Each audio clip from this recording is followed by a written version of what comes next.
Pour tromper le peuple, on me traite de tous les épithètes. Lumumba dictateur, Lumumba communiste, Lumumba, Moscou et tant d'autres.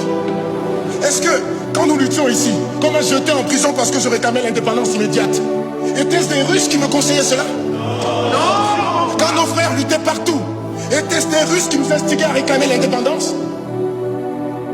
Qui nous a exploités durant 80 ans? N'est-ce pas les impérialistes? La reine Elisabeth de Belgique, la présidente des amitiés belgo-russes, est-elle communiste? Lorsqu'il parle contre Lumumba, sachez que Lumumba n'est qu'un bouc émissaire et la bête noire. Ce n'est pas Lumumba qu'il vise, mais plutôt vous et l'avenir du Congo. Chers frères, je fais appel à votre sagesse.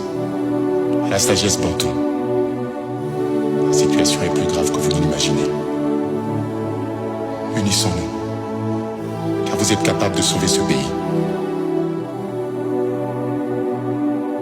Quel conseil tu donnerais à un jeune qui veut réussir financièrement? Qu'est-ce qu'il doit faire? Qu'est-ce qu'il ne doit surtout pas faire? Je pense qu'il faut qu'il considère l'enrichissement comme étant un sujet sérieux. Parce que ce que j'ai constaté, c'est que beaucoup de gens disent de leur bouche qu'ils veulent gagner plus d'argent, mais leur vie démontre le contraire. Si tu veux savoir ce qui est important pour quelqu'un, il faut regarder deux choses. Dans quoi est-ce qu'il passe son temps et où est-ce qu'il met son argent? Ces deux indicateurs te montrent ce qui est vraiment important pour quelqu'un. Il ne sera pas sur TikTok à regarder la dernière tendance, la dernière trend ou les dernières danses. En 2025, tu n'es pas excusable. Il y a tellement de ressources pour t'aider à aller loin avec l'argent que tu n'es pas excusable. Qui est-ce que tu suis sur Internet? Quelles sont les chaînes que tu suis? Le plus gros des mensonges, c'est se mentir à soi-même. Se mentir qu'ils sont passionnés de quelque chose, se mentir qu'ils aiment quelque chose, alors que dans les faits, ils aimeraient aimer cette chose. Mais dans les faits, ils aiment autre chose. Tu as acheté combien de livres cette année? Tu en as lu combien? La plupart du temps, c'est 0. Et même ceux qui en ont acheté 1 ou 2, ils ne les ont pas lus jusqu'à la fin. Mais c'est la personne qui va te dire, oui, moi j'aime bien lire. Tu aimes l'idée de penser que tu aimes lire.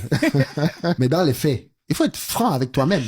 Tu ne lis pas. Quand on se ment à soi-même, on ne le sait pas, Philippe. On ne le sait pas. C'est le principe du déni. Est-ce que c'est pas le genre de truc que tu mets dans un coin de ta tête et tu ne veux juste pas y penser? Et chacun d'entre nous a des sujets comme ça qui sont des sujets difficiles. Tu préfères juste vivre comme si ce sujet n'existait pas. Parce que tu n'as pas envie de plonger dedans. Ça va te rappeler des trucs que tu ne veux pas. Donc, tu le mets dans un petit coin de ta tête. Et en général, tu vas trouver beaucoup de choses pour t'occuper, pour ne pas avoir le temps d'être posé. Parce que quand t'es posé, ça remonte.